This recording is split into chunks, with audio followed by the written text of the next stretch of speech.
राधे कृष्णा दोस्तों, मैं राजकुमार आप सबका अपने यूट्यूब मंच पर स्वागत करता हूं और अभिनंदन करता हूं।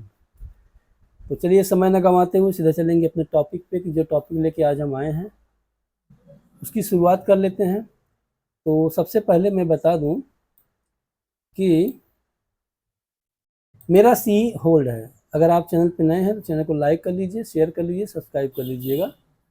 मेरा सीई होल्ड है जून की एक्सपायरी का, और मेरा जो प्राइस है मैंने दूर कर लिया है 400 रुपये के आसपास का, और जिसमें एक अच्छा स्ट्रेंथ बना हुआ है और जिसको मुझे लगता है कि अच्छी अर्निंग बन सकती है।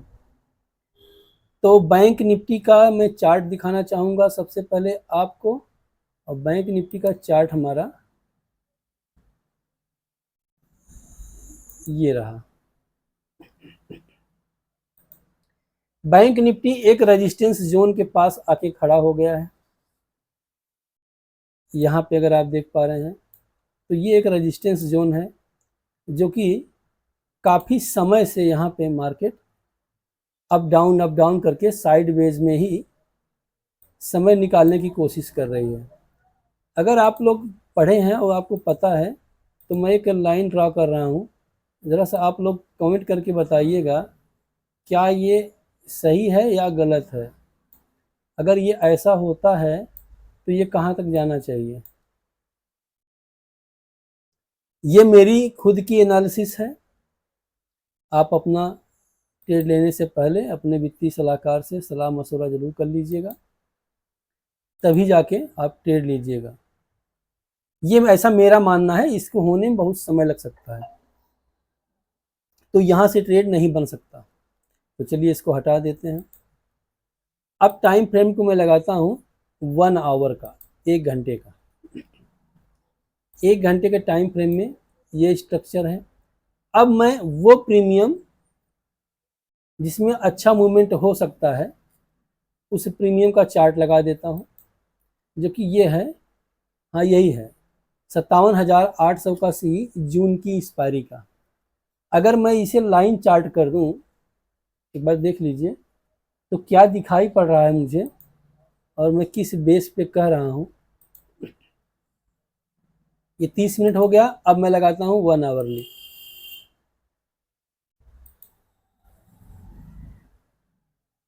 लग जाओ भाई, ये देखिए अब 1 आवरली के चार्ट में क्या कहीं से आपको इनवर्स हेड एंड शोल्डर का पैटर्न दिखाई पड़ रहा है।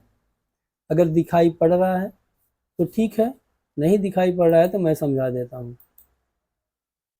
यहाँ से आप लोग देख पाएंगे कि थोड़ा सा मोटा कर दें इसको। ये एक ऐसा स्ट्रक्चर है हमारे प्रीमियम का जो कि inverse head and shoulder pattern दिखाई पड़ रहा है। ये 312 रुपये का प्रीमियम जो मुझे लगता है कि ये स्टॉप लॉस इसका बनना चाहिए 250 के आसपास का, और इसका जो टारगेट निकल के आएगा वो होगा 400 के आसपास, ऐसा मेरा मानना है। तो इस प्रीमियम पे आप लोगों को अपने वॉच लिस्ट में से ऐड कर लेना है और देखना है, समझना है कि देखिए जब भी पैसा बनेगा तो प्रीमियम से ही बनेगा, ना कि इंडेक्स के चार्ट से बनेगा। तो प्रीमियम के चार्ट में inverse head and shoulder pattern अगर ये बनता हुआ नज़र आ रहा है, इसके ऊपर कहीं मार्केट निकलना शुरू होती है तो हमारा स्टॉप लॉस यहाँ तक का हो जाएगा और हमारे टारगेट होंगे ये यहाँ तक जा सकते हैं। ट्रेड लेने से पहले अपना रिस्क रिवार्ड मेंटेन कर लीजिएगा, अपने रिस्क पे लीजिएगा। मैं बता रहा हूँ इस प्रीमियम को वॉच लिस्ट में लगा दीजिएगा, क्योंकि मार्केट इस प्रीमियम में काफ़ी समय से ये लो रेंज और ये हाई रेंज इसी बीच में एक चैनल में चल रही है, प्रीमियम में चैनल में चल रही है। तो इस प्रीमियम में अब नीचे से हम लोग ऊपर जा रहे हैं तो यहाँ तक और यहाँ तक भी जा सकते हैं। ऐसा मंडे को हो सकता है। मेरा मानना है कि गैप अप ओपनिंग होनी चाहिए, और मैं लगातार जब भी एनालाइज करता हूँ आप लोगों से शेयर कर देता हूँ। जब जब मैं सी या पी होल्ड करता हूँ बता भी देता हूँ कि भैया मैं आज सी होल्ड किया हूँ, आज मैं पी होल्ड किया हूँ। तो ये तो रहा बैंक निफ्टी का एनालिसिस जो कि मेरे हिसाब से है। अब टाइम फ्रेम को हम कर देते हैं 15 मिनट का। अब 15 मिनट में देखेंगे तो बहुत दूर का स्टॉप लॉस नहीं, सिर्फ यहीं का स्टॉप लॉस, और हमें राइट करने को मिल सकता है फर्स्ट टारगेट, क्योंकि यहाँ पे ओपनिंग ही होनी चाहिए, ऐसा मेरा मानना है। तो बैंक निफ्टी एक अच्छी रनिंग के लिए तैयार हो रहा है। अगर बीच में कोई न्यूज़ नहीं आई अमेरिका से, ट्रम्प साहब का कोई बम ना फूटा, तो मुझे लगता है कि मार्केट में एक स्ट्रेंथ देखने को मिल सकती है। क्योंकि अब मैं इंडेक्स का चार्ट लगाता हूँ, अब मैं बता दूं कि ये ज़बरदस्त एकदम से खतरनाक वाला रेजिस्टेंस है, और ये तभी ब्रेक होगा जब मार्केट गैप अप ओपनिंग हो और फर्स्ट कैंडल 15 मिनट की ग्रीन ओपनिंग हो जाए, बन जाए, उसके बाद ही ये मूवमेंट फास्ट तरीके से आ सकता है। तो चलिए, ये तो हो गया हमारे बैंक निफ्टी की एनालिसिस। और आप लोग अगर मेरा वीडियो देखते होंगे, लाइक किए होंगे, चैनल को सब्सक्राइब भी किए होंगे, तो मैंने 3 स्टॉक को बताया था, मैं नाम लेता हूँ उसका। सबसे पहले 116-17 रुपये के आसपास था हमारा यूनियन बैंक, जिसका चार्ट आप लोग देख पा रहे हैं।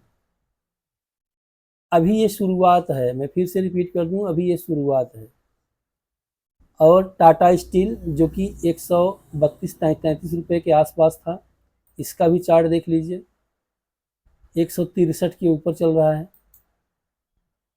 तो भाई, और तीसरा स्टॉक हमारा रिलायंस जो कि 1290 के आसपास मैंने बताया था, इसका भी चार्ट देख लेते हैं। 1426 यानी कि 1500 के आसपास, 1465 के आसपास का हाई मार चुका है। अभी मैं कह रहा हूँ इसमें शुरुआत है, 2-4 महीने के लिए बैठ जाइए, अगर आप पास है पोजीशन तो। मैं खरीदने की राय नहीं दे रहा हूँ। तो ये तीनों स्टॉक क्यों है, क्या है ऐसा, मैं बता दूं। मंथली टाइम फ्रेम का ब्रेकआउट हुआ है, जो कि 1-2 महीने 3 महीने समय लग सकता है, बस इतना ही। और हमारी मार्केट रिलायंस वाली 1556-1600 के आसपास तक नज़र आने वाली है, और टाटा स्टील 175 के आसपास, यूनियन बैंक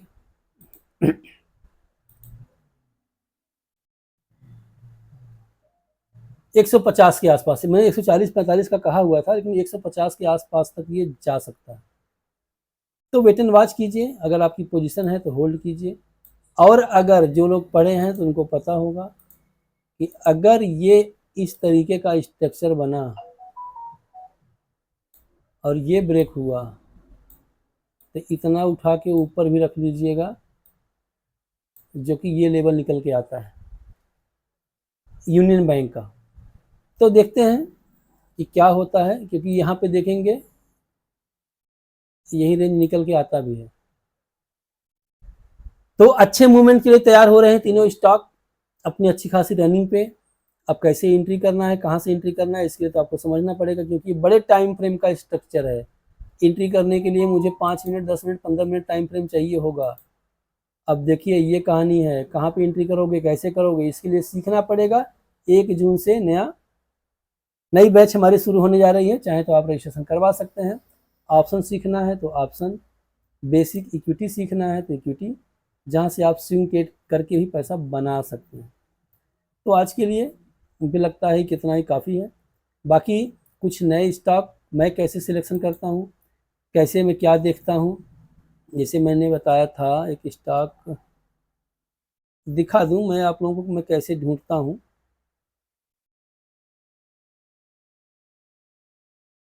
एक छोटा सा बैंक था, डीसीबी बैंक। अब इसमें मुझे 4 आवरली चार्ट दिखाई पड़ रहा है, तो मैं पहले मंथली चेक करता हूँ। मंथली में ब्रेकआउट है, ठीक है, 150 तक तो फिक्स हो गया, ही जाएगा कैंडल स्टिक पैटर्न के बेस पे मैं कह रहा हूँ। अब वीकली चेक कर लेता हूँ। एक रेड कैंडल बनी है इनसाइड बार, सेम ऐसे ही निफ्टी में पैटर्न बना हुआ है वीकली टाइम फ्रेम में। अगर ये 25,088 निकला तो कहानी शुरू हो गई 25,550 की, और ये तो जाना तय है। अब एक वीक में एक कैंडल बन रही तो कितने वीक में ये जा सकता है। नेक्स्ट वीक अगर मंडे को मार्केट 25,088 क्रॉस करती है तो 2 वीक के अंदर हम लोग पहुंच जाएंगे 25,550। तो निफ्टी बैंक निफ्टी के एनालिसिस के साथ साथ 3 स्टॉक जो कि मैंने अपने वॉच लिस्ट में ऐड किया हुआ है, मेरी खुद की पोजीशन भी है, इसके बारे में भी चर्चा हो गई। बाकी अगर सीखना है तो 1 तारीख से रजिस्ट्रेशन चालू है। मैं डिस्क्रिप्शन बॉक्स में अपने व्हाट्सएप का नंबर दे दूंगा, वहाँ पे आप मैसेज कीजिएगा, वहाँ से आप जुड़ के सीख सकते हैं। तब तक के लिए मिलते हैं नेक्स्ट वीडियो में। जय हिंद, जय भारत।